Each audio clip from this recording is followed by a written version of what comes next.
Good morning, everyone. Happy Friday. It's the Pardo and Popoff connection here for another edition of our RANT series, taking a look at album covers. So we've been doing this for the last couple of weeks, and Martin and I now have shifted over to really cool album covers by notable bands. So Martin, welcome to the show. Happy Friday to you. Yes, thank you. Happy Friday to you. All right. Thank you. So we have each picked two other bands today who we feel have pretty cool album covers. So we're prepared to show you and talk about them today. So strap yourself in. This might be a little longer one because I know specifically on my side, I got a couple bands that have pretty significant discographies. So we're going to get into it. So I'm going to have Martin kick us off with his first choice here today.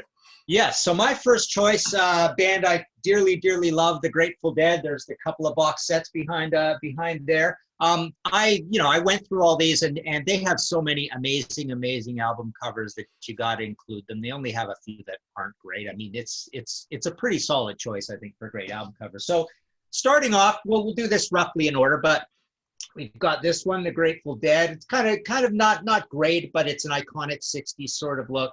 Interesting thing, they had a quote up here from the Egyptian Book of the Dead that Jerry thought was a little pretentious, so they pared it back so you kind of can't read it. And then otherwise, the pastiche, the collage sort of thing, those old 60s colors, right? And we've got the likes of, what else we got here? We've got Anthem of the Sun with the Mandala, another great 60s sort of image. And this has the band members represented in the mandala, which is kind of cool and really neat, burning. I think Iron Butterfly used that, didn't they also? Yeah. The cool type style up there. Yep. Let's see what else we got here. Oxymoxa, however you pronounce it. I mean, it's basically a palindrome down here, but this is a really cool Rick Griffin poster. Apparently in the Grateful Dead up here, you can read "We ate the acid," but it's kind of hard to really tell. I don't think it's there, but yeah, it's neat. If you look closely, this was adapted from a poster of theirs, but it's got the skeleton. So you're introducing that iconography, holding an egg. You've even got the sun being fertilized by sperms here. So it's got like all this birth, death stuff. The tree, you can see the roots. That's actually going to come up in my second choice as well, the tree with the roots thing. But basically, you get the idea of the life and death and life that comes up with the skeleton idea, with the roses, with the dancing bears, the dancing skeletons, everything, all of these things that become Grateful Dead iconography can be tied together. They've always kept it kind of vague what it all means, but you sort of see the start of it there. The idea that life is fleeting and have fun. You may as well. You're going to be dead someday. That's one of my favorites right there. I absolutely love that one. I think that's a top 3 cover for me for the Grateful Dead. Yeah, that's amazing. Really cool. And as a palindrome, I mean, essentially the image is a left-right sort of image too, right? But in the old days, you probably drew both sides of it rather than just cut and paste. Let's see. So we've got later on, we've got one of these live album things where you've got the idea of the the roses writ large sort of thing. Where again, the rose idea with Grateful Dead came about as sort of a fleeting, love is fleeting, life is fleeting. Also, this idea of the rose is, attractive, but it's also got thorns. People talk about how don't take all this too seriously and follow the dead on the road all your life sort of thing. Be careful with the things you love and don't kind of go overboard. So the rose is kind of that idea as well. It attracts you in with the fragrance and all that, but it's got thorns, right? We've got, what else we've got here? So early on, we've got the awesome sort of a country folk version of the band. These both came out in 1970. American Beauty, in that you can actually read quite clearly American Beauty and American Reality. So it's in the fancy letters. That's another one that's a top piece of artwork there, right? Yep. And there you've got that great rose motif in it and a great muted color scheme to that. Early on they really didn't put the band on the cover very much. It happened later, but a neat thing about this one is they included Robert Hunter, one of the off-band lyricists, in the picture. So it's a 7-member picture, but it's kind of obscure. But again, they say with this album they were influenced by the Bakersfield sound or whatever. So it's got a real sort of country western look to it. And on the back, that actually reminds me of ZZ Top's Brown period album covers. That's right? correct. Yeah. Illustration like that. Let's see what else we got in our early stash. So we've got Live Dead here, another great album cover. Flip it over to the back, and so that says Dead, but at top it says Acid. So you can see Acid in the Dead, and that reminds me, I pulled this thing out. This is a drawing I did of the Gentle Giant Civilian. Yeah. So it's the same sort of thing where they get civilians stuck in there, and with the Gentle up there, right? Yeah. Yep. An expanded picture of that. So that's kind of the same thing as this Dead thing that you get on the back there. Let's see. So we've got another sort of mandala, and here we've got the Steal Your Face image in there with the skull with the lightning bolt. And that was apparently one of the guys. I think I had a note here, but I always get these guys mixed up because some of this is Rick Griffin art and some of it is Stanley Mouse, Alton Kelly art. But anyways, that was inspired by a road sign. And then, it's hard to say. I mean, they haven't really come out and said exactly what it means, but it's a great image. I mean, they used it for to mark the road cases and stuff. But, it could mean inspiration. It became known as the Steal Your Face logo, right? But yeah, I mean, to me, it always looked like an acid trip sort of thing. Like you've just supercharged your brains with some drugs of some sort, right? But let's see, we've got this one, Europe 72, which is a great image, on the back with the foot. That became, the walking guy thing became one of their images too. And so he's, this is really cool because he's like shoving an ice cream cone into his head and then the droplets go off and it says live up in the droplets. So you can see that. Moving into sort of the mid-period stuff, we've got a little bit, I believe this is one of the ones that was just sort of designed by outsiders and they just kind of threw all the stuff together, but still kind of a neat image. And they've always got really nice typography on these things they're doing. So yeah, I mean, we really haven't had anything I would consider not great album covers really so far, right? Not yet. Wake of the Flood, that's I believe a Rick Griffin illustration himself, and that has to do with the the beauty of the harvest and stuff like that. It's made to look like an old woodcut. Got the crow on the back, so it's a different look for them. Again, I like the type style on that one, and that actually really matches the music that's on that album, because that album sees them going into more expansive kind of like song structures, little bits of jazz and prog and things like that. So I think that perfectly exemplifies what you're going to hear on that album. I really got to play that album a little more because I don't know it very well. It's very good. It's one of my top favorites. Yeah, cool. Yeah. Dead Set, San Francisco, Golden Gate Bridge. You've got, bringing in the American flag imagery. And he's got, it's the Uncle Sam look right on the skeleton, which is kind of cool. So it looks a little bit like the California fires, unfortunately, right now. Yeah. But another cool illustration. Mars Hotel, it's another album I don't know very well. This is based on a hotel, downtown San Francisco, I guess, where guys used to hang out, and it's torn down or it's something else now.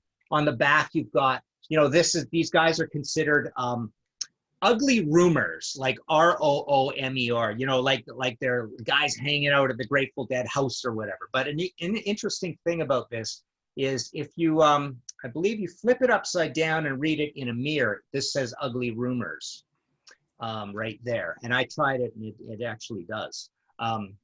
So that's kind of cool. But just another one of their trippy artworks. Imagine if every band gave this much attention to detail on their album covers, right? Yeah, for sure. And then probably their greatest album cover. Oh, yeah. Really, really cool. Blues for Allah. Yeah. This illustrator did a very similar sort of artwork for Kingfish, and Bob Weir was in Kingfish for a while. That's not only my favorite Gentle Giant Grateful Dead album. Yeah. He's got Gentle Giant on my brain now. That's my favorite Dead album and my favorite Dead cover. That is poster worthy. That's T-shirt worthy. The whole shebang. That's so cool. See, that's another album I don't know very well. I'm just not into. I don't know that period, and I got to really spend some time in it. I just did an episode of my History in 5 Songs with Martin Popoff called Strictly Commercial, and I talked about 5 bands that I love. A very bizarre thing they do, like a chunk of their catalog. And to me, that chunk of the catalog is the Arista, Donna, and Keith years. And to me, this is my favorite. These are the ones I know up and down, plus that earlier country western period I like. And I even like the way they ended the band.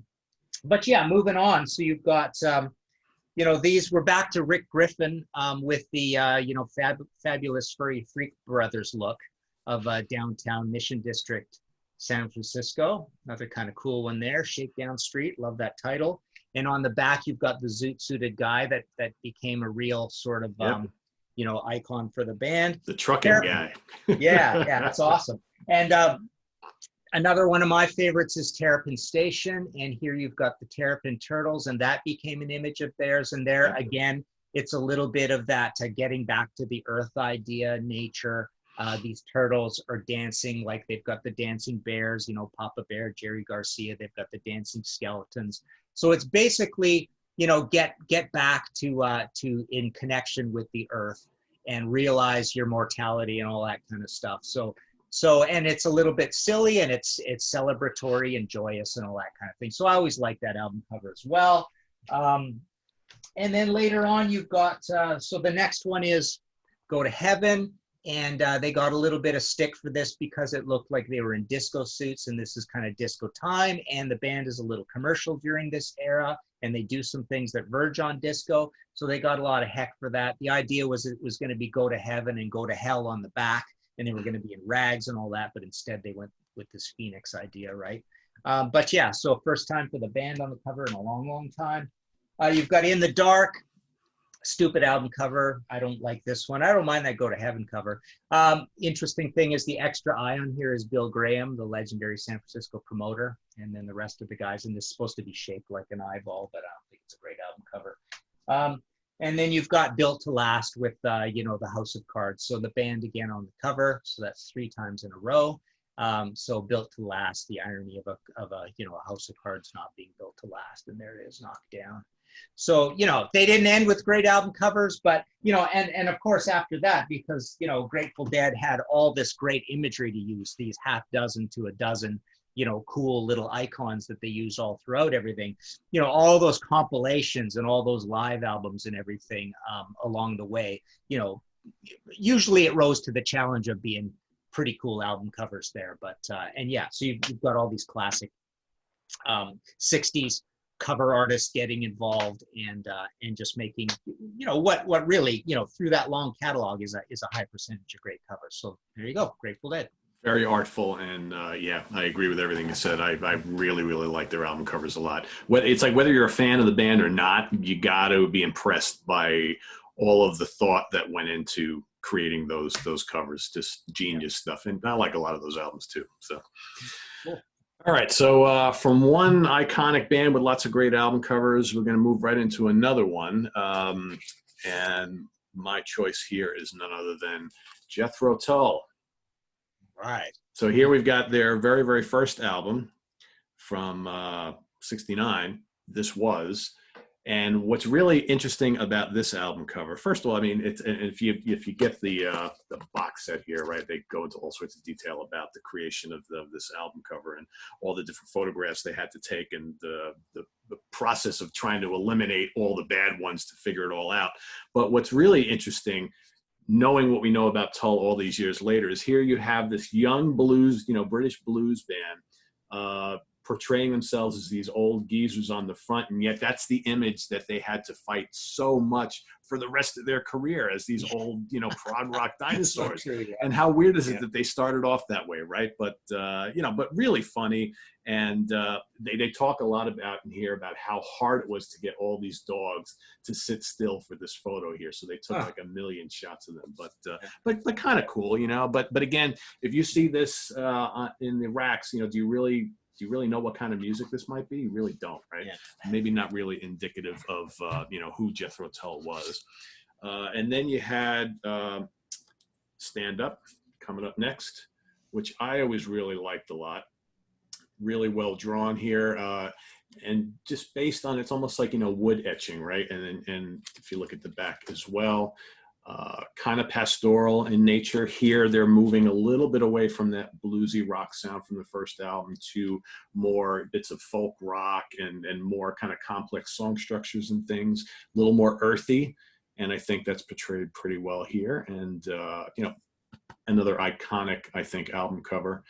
Again, here, you see Ian starting to be like the focal point of the band, right? He's the guy you really notice the most on here. And then you got Martin Barr right next to him, who's the new guy with the hat. So, and again, looking like it could be a woodcut from the 14th century or 16th century. The old timeless clothes. They had this image, and the too old to rock and roll and all that stuff, right? Yeah. So, and they played it to the hilt. Yeah, they certainly did. Yeah, they had to fight that the whole time. Yeah. Well, the whole time. And then next up, the Benefit album.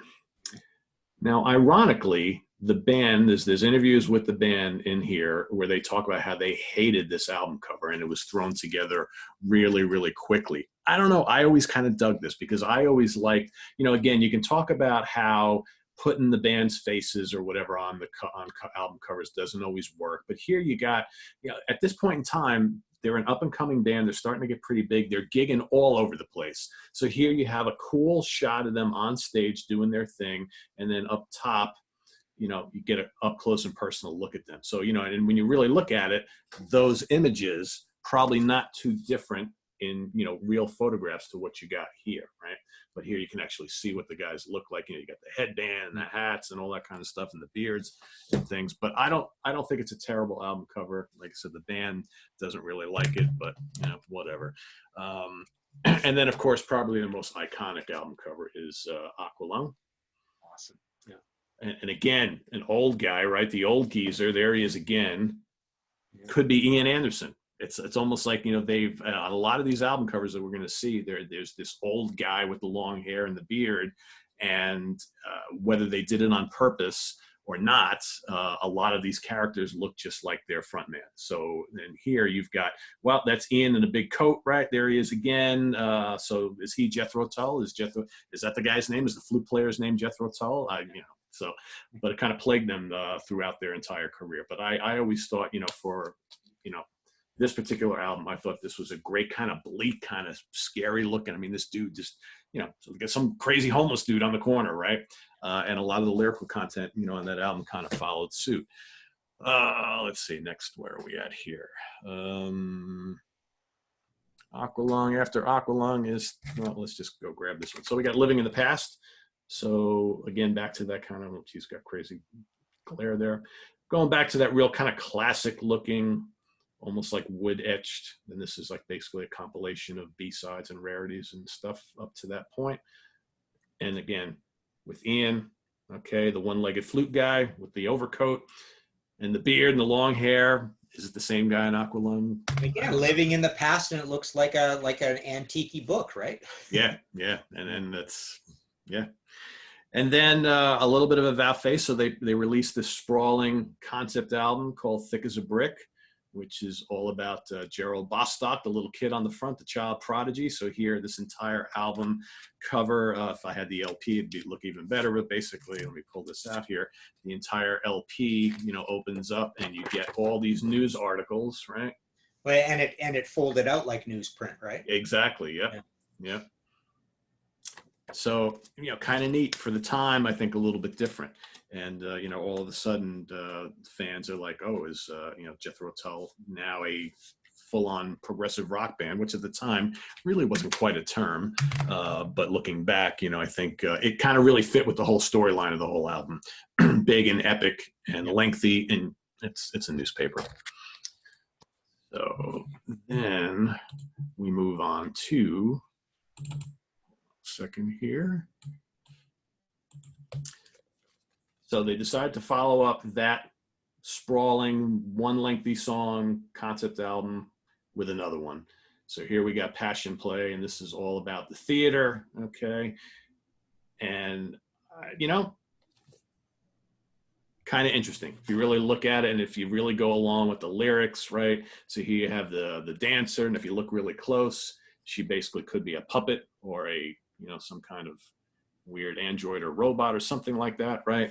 Kind of artsy. I think a lot of people, this album went over a lot of people's heads, both I don't know musically and very lyrically. well either. Yeah, but I still think the album cover matches kind of what's going on in the album. So I think pretty cool for the time. All right, so next up we got War Child. Cool. Again, there's Ian on the front. So he is Jethro Tull. He is the face of the band. And then going back to this whole medieval thing. So now they're wearing the cod pieces and all this, real medieval looking costumes and things like that. There you got all this assortment of dancers and what have you. When I was a kid, not paying much attention, I often got that album mixed up with an album by the band War, because it actually has a bit of a look like the War albums. Well, yeah, and I think it comes the logo as well. Yeah. That War album had a very similar type logo. And then, we should mention logos here. I haven't touched on it. One of the things that I think plagued Jethro Tull throughout their career is they never really stayed on any kind of logo for more than an album or two. And I think that the Jethro Tull name on almost all these records that we're going to look at, kind of nondescript. There are a couple that are kind of neat, but for the most part, they just went with whatever they went with. And there wasn't that like identifying logo, which, I think kind of is a shame, but I don't know how much it matters or not. Here you got Minstrel in the Gallery, which again, based on some stuff in the title track, I think a really cool old painting right there. All right.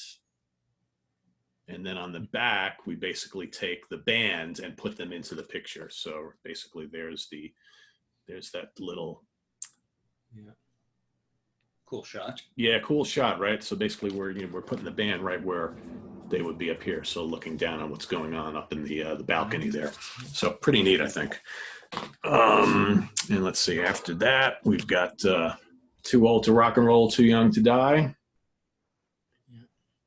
I'm not really crazy about this one, but again, this is the whole concept. This is based on a cartoon strip that they had worked on. They were going to do a movie out of it. This Ian always had these big grandiose plans to do all sorts of things. Not all of them came to fruition, but so this is based on the old geezer, right? And of course, it looks just like Ian once again. So it's almost like every character that they're trying to portray on these albums is looks like the leader of the band, basically. And then we move into what folks have kind of called their folk rock period, which I don't know how close to folk rock it is, because I think there's a lot of really heavy elements and progressive elements on these next couple of albums, but they're going for more of a pastoral look. A lot of the guys in the band kind of cut their hair a little bit, and they're trying to kind of moving away from that medieval look to more of like a rootsy, folksy type of thing. So, and it all started with Songs from the Wood, and there you have Ian on the front.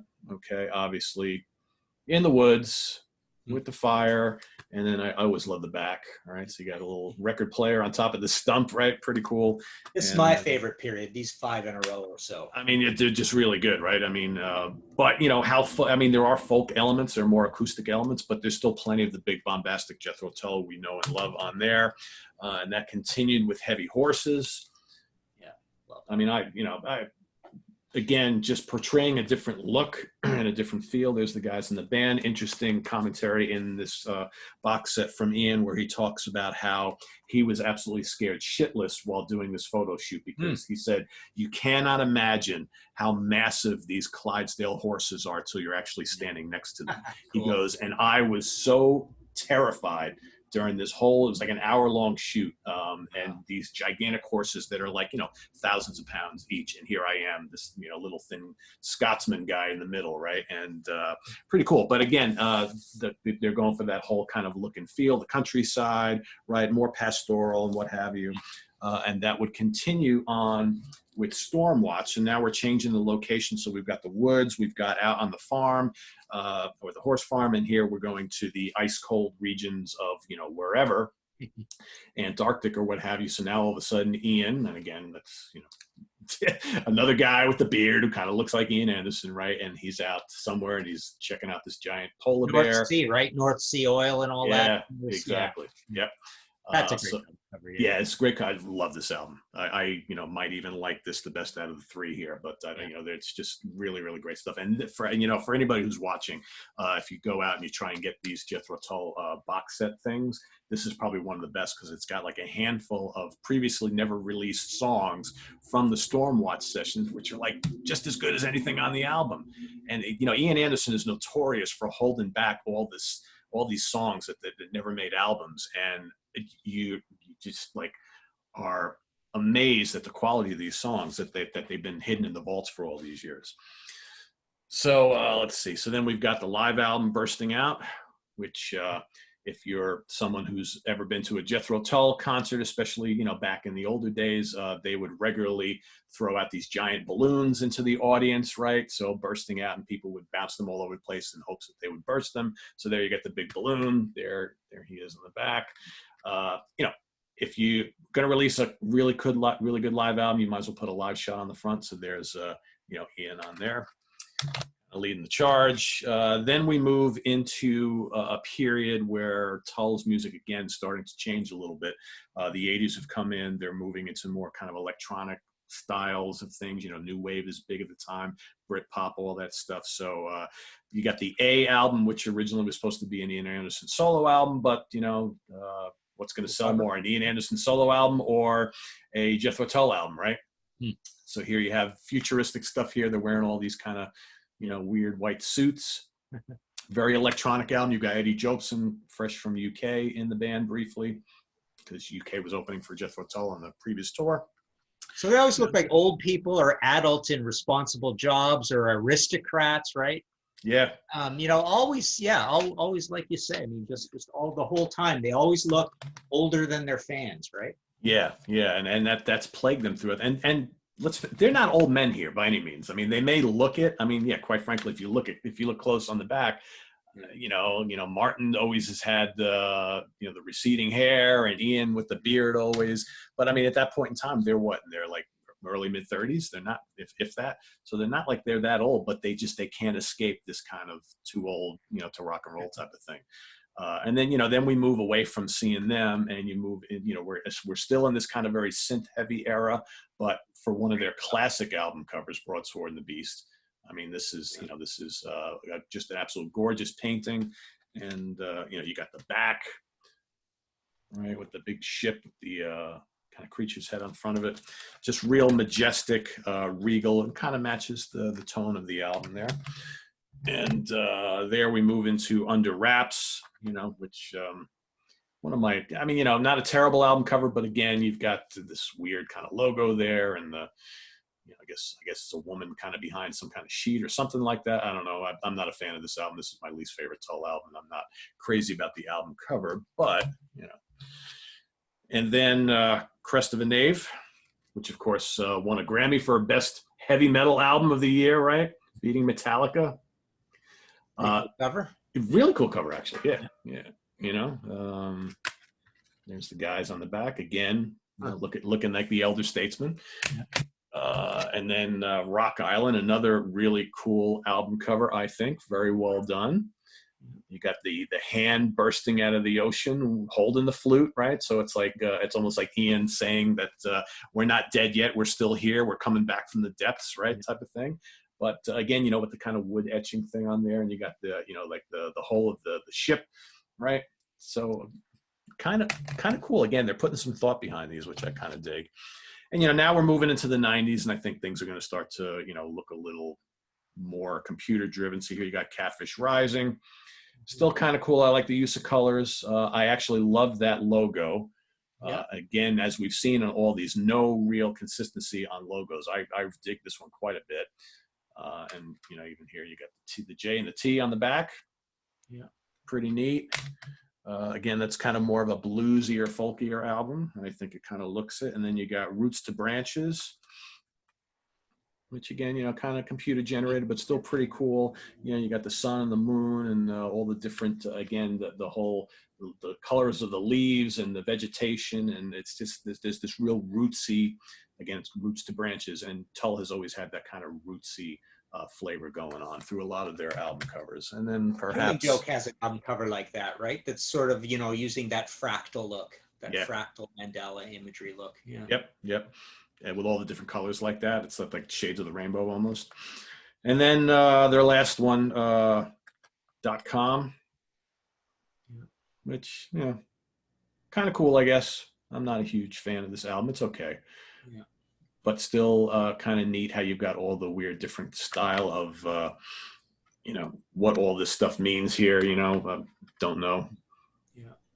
But pretty cool. And there's other various like live releases. I was thinking I didn't pull the Nightcap album with cover, which is pretty cool. A Little Light Music, which is one of their other live albums, is actually pretty neat and stuff. But a lot of really interesting things here. And that's a good choice. Yeah. Yeah, Sure. So yeah, those are good. Cool. All right, very cool.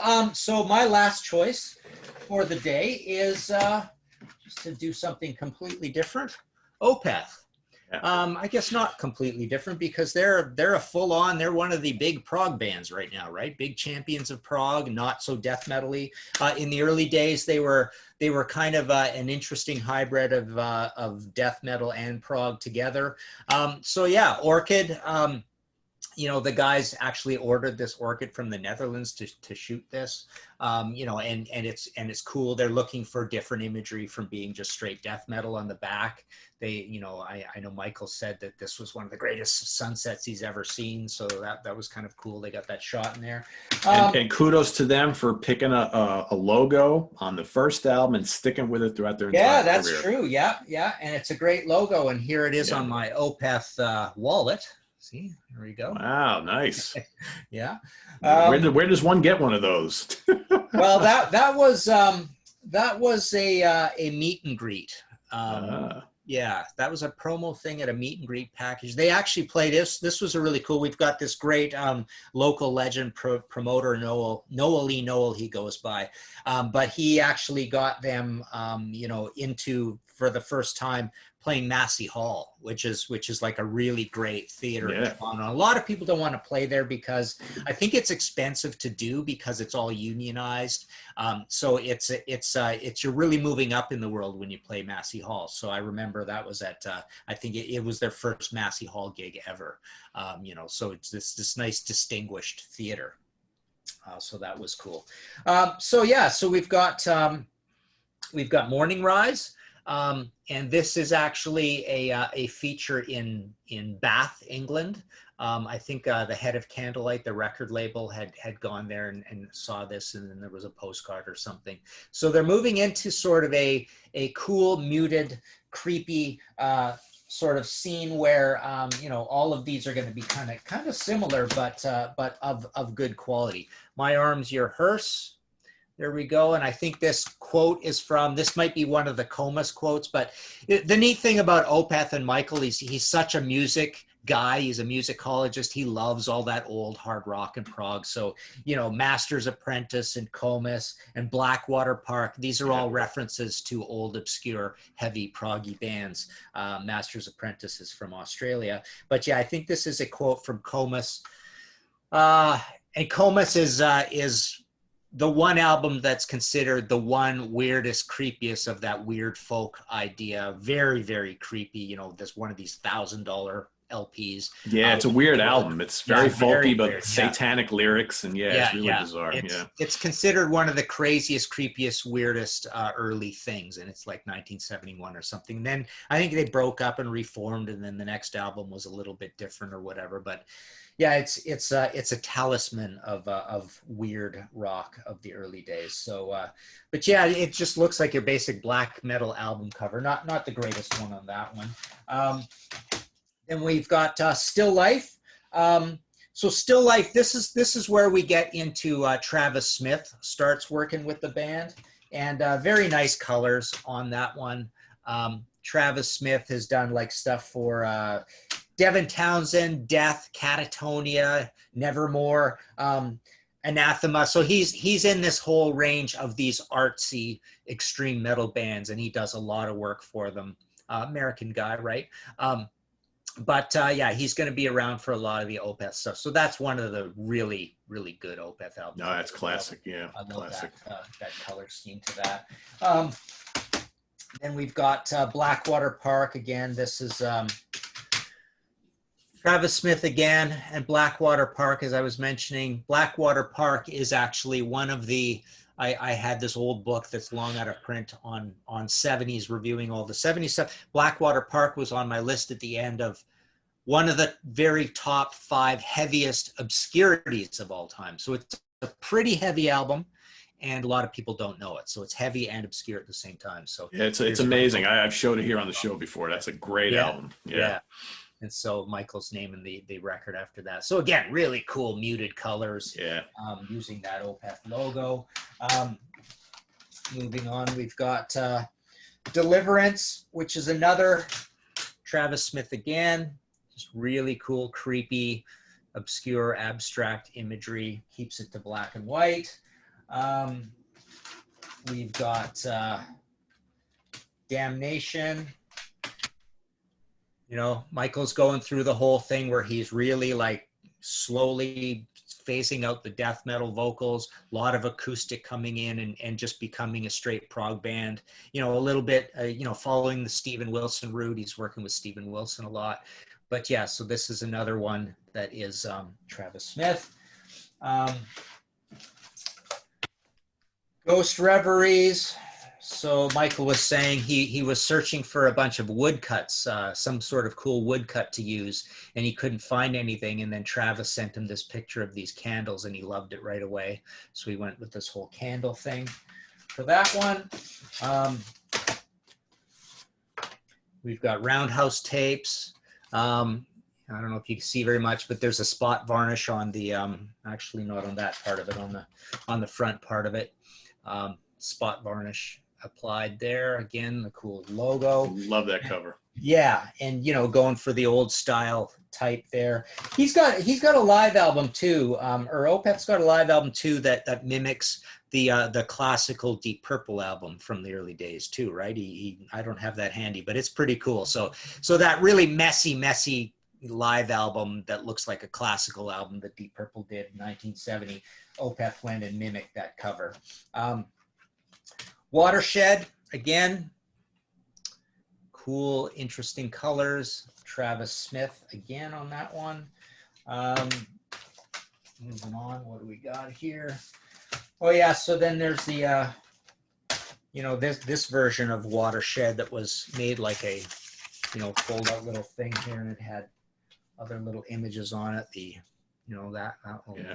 Guy holding the water, and then the weird, this thing, and then that on the back. What else do we got? At this point, we've got what, Pale Communion, which I don't have a copy of. Do you have that one? Yep. Andy? Yeah. Take that out because this is actually pretty cool. Yeah, I had that on vinyl. I can't find it right now, but yeah, kind of a collage thing, a little bit different for them. Let's see, we did Watershed. This is kind of cool. We've got Heritage. This is probably my favorite of all of them. Heritage is, yeah, I love made to that. Look like a great old, so this has got Per Weberg, the keyboard is falling out of the tree because he's falling out of the band. Yep. You've got the Tree of Life, you know, representing, you know, how Michael was feeling optimistic about the band. You've got the roots going down to their death metal roots down here. The skulls representing past members of the band. So yeah, just a great, you know, beautiful, colorful image. You know, Storm Corrosion that he did with Steven Wilson is kind of a cool color cover that I believe is sort of a little bit in the same vein, isn't it? Yep. What else? The latest one, you have that handy? I don't have a copy. Yep. Of Venom. Yeah, there's another great image there. And And then this one, just before that, Sorceress. Another great cover there. A whole different look, very colorful, no text on the cover. There we go, using that on there. Yeah, mixed it up a little, and then we got the back. So yeah, there's a great, Michael's got a lot of great taste because he's got a lot of great taste in music as well, in insanely progressive band. I always, I think I might do an episode of my podcast on this idea of smarty pants metal, right? Which is the, geniuses that should be bigger, but they're not because they're almost too genius. It just goes over people's heads. At the accessible end of that, you might have King's X and Big Elf, but then at the other end, you've got Opeth, Porcupine Tree in the middle. You've got Mastodon, right? You play those Mastodon albums 20, 30, 40 times and you still haven't mastered it. There's just so much to process. Opeth is probably the most extreme example of that. They're probably the most progressive slide rule calculator, hippie math, prog band that you can imagine now, right? Yeah. Just beautiful playing all over the place. But it truly is, when we did that episode of underrated bands or whatever, this is a band where you would say, no, I mean, this is too much for, a standard, casual music fan to process. They're going to be beloved as a cult band, but it's just too much going on to be a massive band. But yeah, you've got to give it to Michael for doing all that. And these album covers are just so classy and tasteful and understated and go along with it. And they do bring up a lot of the original black metal ethic at the same time. So he's always playing to his roots.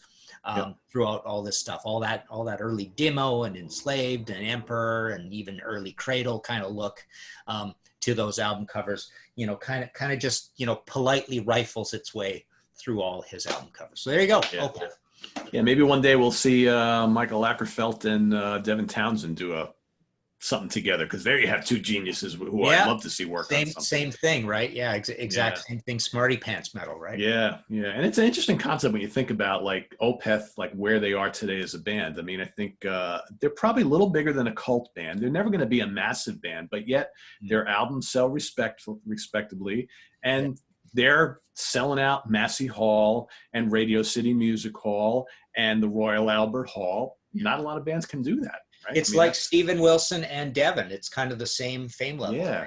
And is at the plateau that we, there'll never be an arena band, but they're somewhere just below it.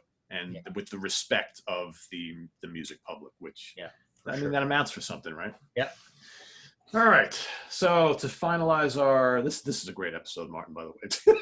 It's always cool when you pick bands that have really, really impressive album covers, and you just kind of like, you're looking at them like you're looking at it for the first time all over again. So I have chosen Uriah Heap as my final one for today. Yeah. And I think that we're going to see some really cool album covers here. There's a couple turds in this batch, as a lot of bands have with a big catalog. But this is their debut. Very heavy, very humble. And this is the UK album cover, the European album cover. Here in the States, we got what would be a series of alternate covers with these garish monsters. The US one had like this centipede monster or whatever, which it's pretty cool. Yeah. So I always kind of thought this is pretty ghastly. Is that David Byron? I don't know. Is that Lee Kerslake? I don't. Well, Lee wasn't even in the band yet, so it's not Lee. But who knows? But I think kind of like a really well done, kind of creepy album cover there, which I always kind of dug. And then they released their second album, Salisbury, with the tank. Right? Is that signifying something? I don't know. But it's obviously an old British tank, right? Yeah, and here in the U.S., we got another weird monster cover all in red with this very kind of abstract, kind of like a stick figure monster type of thing. So, it's like that old famous 50s abstract painter. I can't remember which one he is. The guy who did the big black and white, big slashes, black on white. What was his name? It was a little bit of that one. Yeah, kind of a take on that. But why they had this fascination for doing monster covers here instead of the actual, maybe that's too British looking for the U.S. folks. I don't know. And then we've got Look at Yourself, which Martin showed us the LP on a previous episode, which actually had the mirror, which is pretty neat here. This is kind of plain looking, but if you had the LP, much, much better. And I think the album cover in the US and the UK was slightly different, similar concept, but different kind of like, photographs and images on here. And this, was this a Hypnosis? This might've been a Hypnosis if I remember correctly. And then, we've got Roger Dean all of a sudden, showing up to the game here. And we've got Demons and Wizards, which let's take this out because you got to get the full effect here. All right.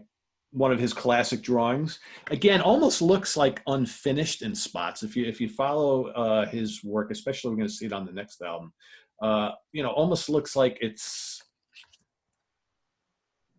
especially when you look at the figure here, it's almost like more could have been added, but still, I love the blues.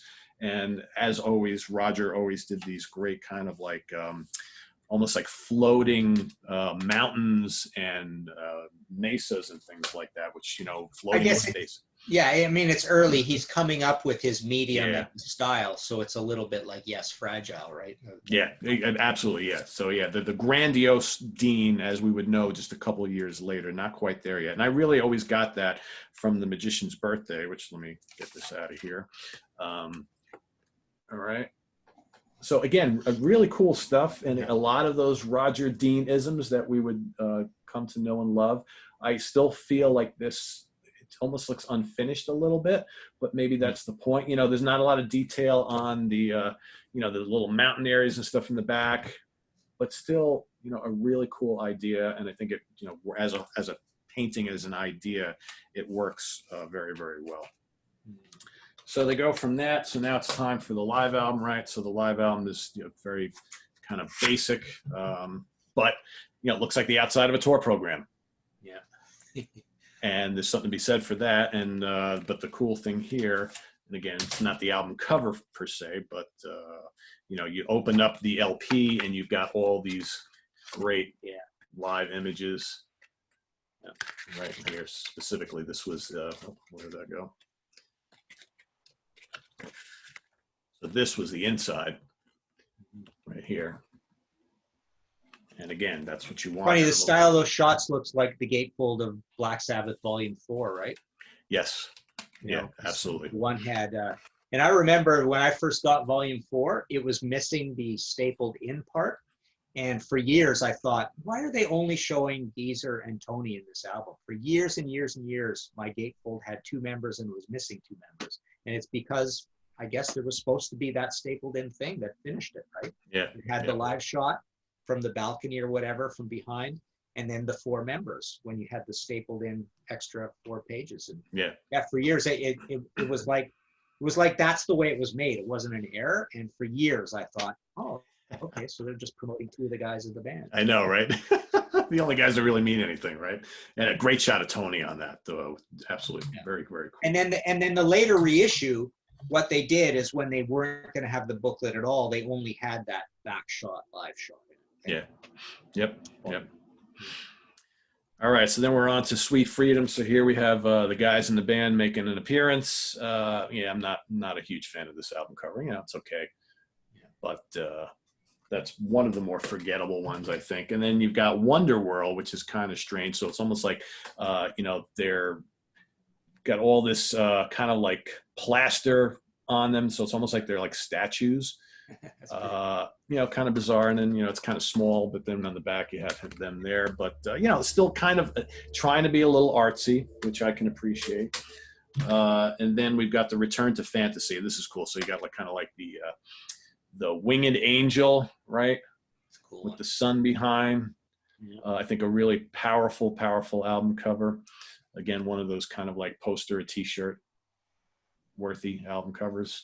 So this, one of my favorites from the kind of like the latter 70s. And then you got Hypnosis coming back here for High and Mighty. Yeah. Got John Wetton on board here. So again, it's like this kind of, obviously it's a gun. You turn it upside down. It's a gun, but it's almost like Hypnosis took the plane from the first Wishbone Ash album and the plane from the Blind Faith debut, and they just inserted a gun on it. And I mean, they were notorious for reusing props and things like that. Isn't there a budgie one that does something like that? Yeah, and that's actually done by Roger Dean, I think, did the artwork over a photograph from Hypnosis, I believe. Yeah, playing with the little bird skull. Yeah, exactly. So a lot of these reuses of this kind of little weird little almost like stick figure plane we would start to see. So now we've got, you know, kind of like a change in the band. We got David Byron's out, got John Lawton comes in. So they're going to go for a little bit of different look here. So here you got Firefly. Kind of neat, right? You got the rainbow and this guy riding kind of like a moth, I guess, or whatever it is. Yeah. Pretty girly, eh? Pretty feminine, that one. Yeah, exactly. And then, so here we have another instance of different album cover for the US and Europe. So in Europe, what you got was the return of the giant monster again. So here's this really kind of not even really that scary looking lizard monster, right? But here in the US, we got this, which I always really dug. I mean, a great bunch of live shots of the band, right? And that's, you know, big difference between the two. I mean, it's almost like the US was like, we're not doing that. It's like they're getting you prepared for a later one that's about to come, right? Yeah, exactly. Yep, exactly. And then we've got Fallen Angel, which this is done by that guy. I'm forgetting his name right now, but he worked on a lot of other things throughout the 70s. I had that drawn on my school books perfectly. Yeah. Big, huge version of it, yeah. And it almost has a, you know, if you look at kind of like the background here, not so much the female figure up front, but if you look at kind of like the tree and the, what is that, like eagle or whatever, kind of has a little Roger Dean flair to it somewhat. Hawkwind too, right? Looks like yes. Yeah, exactly. Exactly. So, you know what, let me take you got to kind of get the whole picture here. So there is the whole picture, and that is pretty impressive. And it would have been cool if, like, you know, to be able to see that entire thing on the cover, right? That's the way it should be seen. So you got all this stuff going on at the bottom. You got the, obviously she just killed a boar. You've got all these kind of weird, like ape creatures or Neanderthals in the back. So pretty kind of fantasy-driven album cover. Also there. Very new wave of British heavy metal. It would have been a perfect cover in that era, right? Absolutely. And more changes in the band. So they followed up with Conquest. All right, so Lawton's out. John Sloman is in briefly. Here they're kind of recreating the whole Iwo Jima. And we'll see that again on Sabotage, Fight for the Rock, right? That is correct. Yeah, that is correct.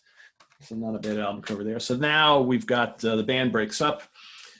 They take a break for a little bit. Mick Box assembles a whole new cast of characters again for what would be the Abominog album. And, you know, quite frankly, I remember seeing this in the racks in the record store, and there was not a question that I wasn't going to purchase that immediately. So, you know, again, we're back to this whole, you know, monsters thing. So, you know, two pretty rough looking creatures there. But really, really well drawn. You know, and some people say, well, what does that really have to do with the music itself? Well, I think it's the band is back bigger than ever. The big production value, you know, new wave of British heavy metal's flying high, and the band's like, you know what, we're a new band now. We're back, better than ever, and they wanted some attention, and they got it.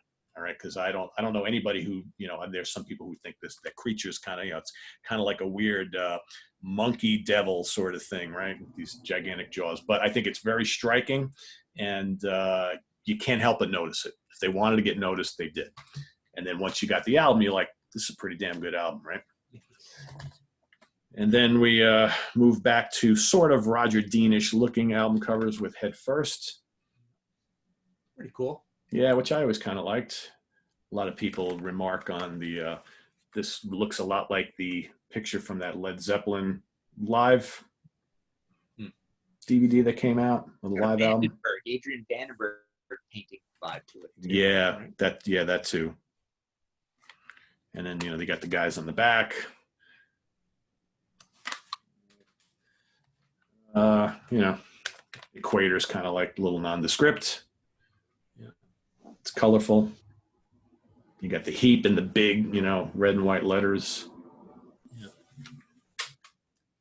And then we got Raging Silence. I always kind of dug this. Again, another big change in the band. So we got, you know, Bernie and Phil joining the guys.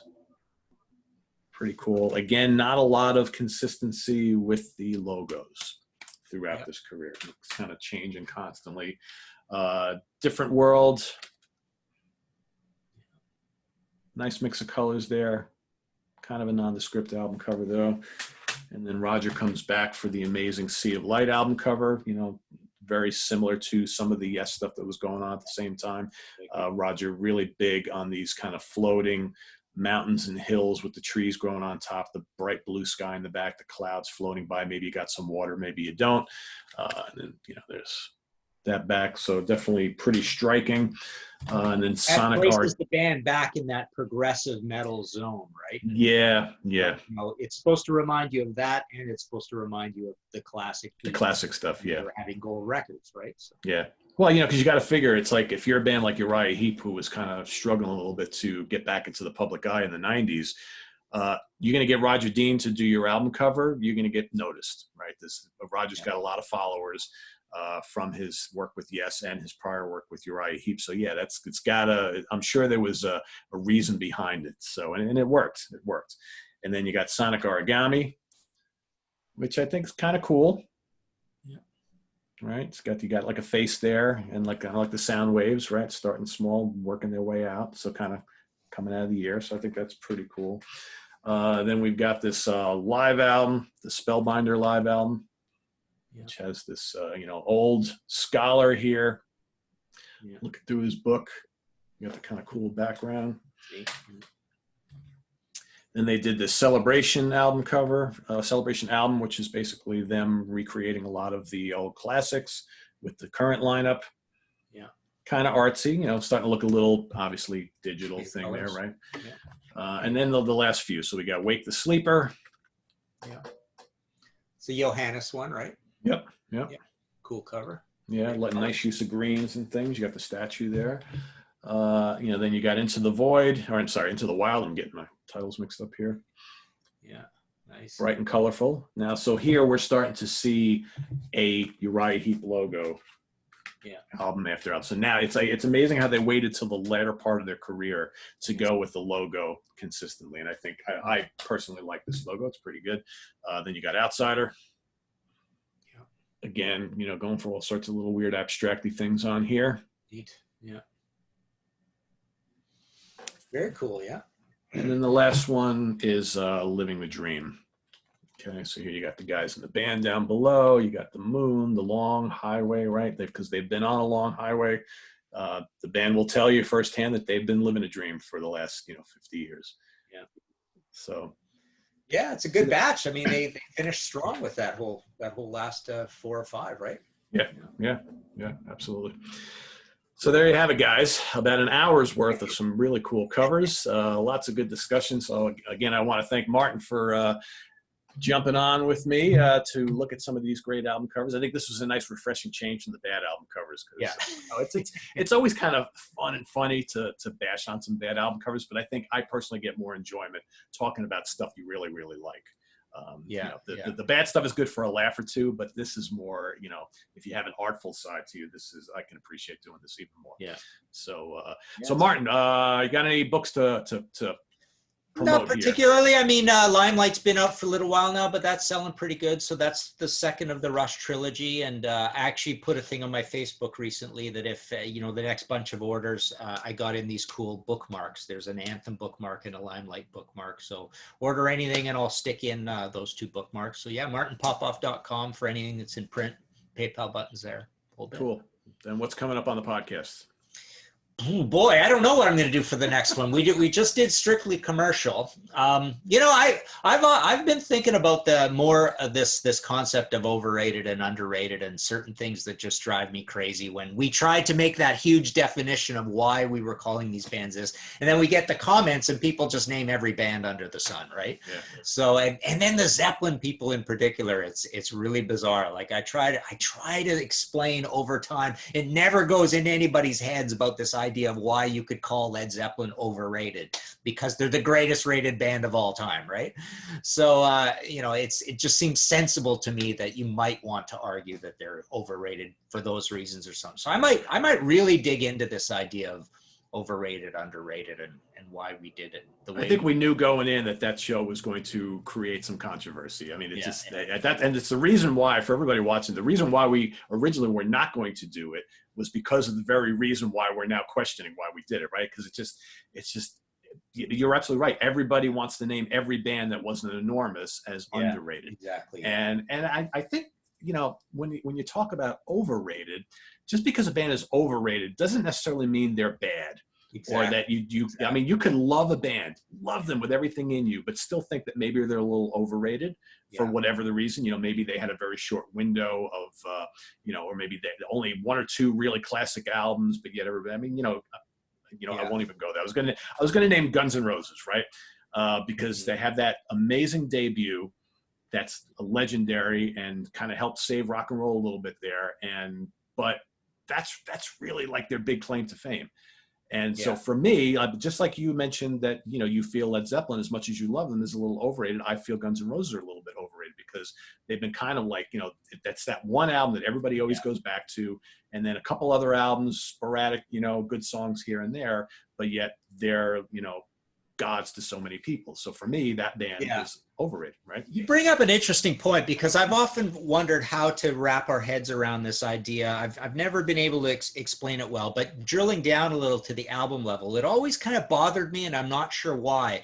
When you see a record by a big band that sold like 10 million copies in the States, was Diamond, right?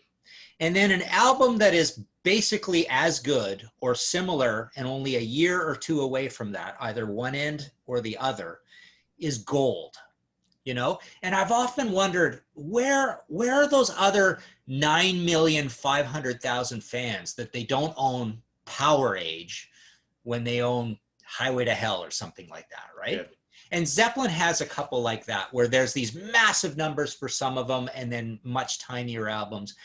There were some other bands that really drove that point home, and that might be an interesting episode or a discussion to have one day. Like just, it's like there's 9,500,000 fans that don't have this album by X band that is as good as the one, you know, and to have this discussion, it's like I'm saying these albums really are close together. I'm not talking about albums that are 20 years apart that are so different from each other. So that's always something that bothered me too.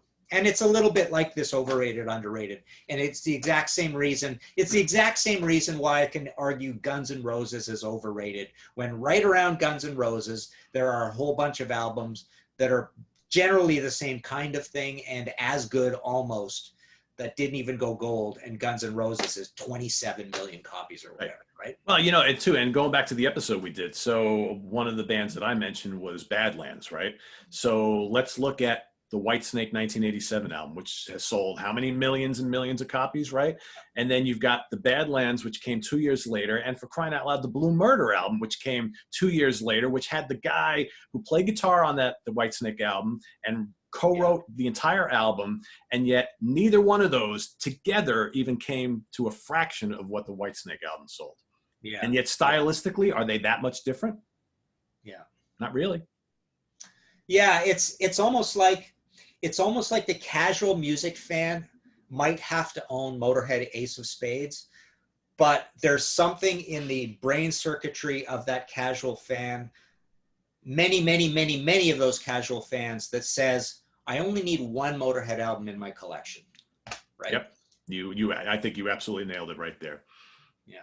I think you absolutely nailed it right there, because I think what it is, it's like people like you and I are not the norm, right? Mm-hmm. I think the majority of music fans, and maybe we don't even call them music fans, they're casual fans. They only need that one album, or they only want the album with the big hit on it, that sort of thing. Yeah, and that's really, there's no desire to go beyond that at all. Yeah, it's not just necessarily a bad thing. It's reality, right? Yeah. Wow. We could talk about this for hours, my friend. It's crazy. Yeah. All right, everybody. So this is on the web at www.seatranquility.org. We're on Facebook. We're on Twitter. Of course, we're here on YouTube all the damn time. If you like what you see here, please click on that Ko-Fi link below. Buy us a coffee, a tea, pint of beer, a CD, a cassette, an 8-track, whatever the hell you want. We'll take it all. Everything will help keep the show going. And check out our merch page as well. We got some new t-shirt designs and things, so all sorts of fun stuff there. For Martin Popoff, I am Pete Pardo. Have a good weekend, everybody. See you later.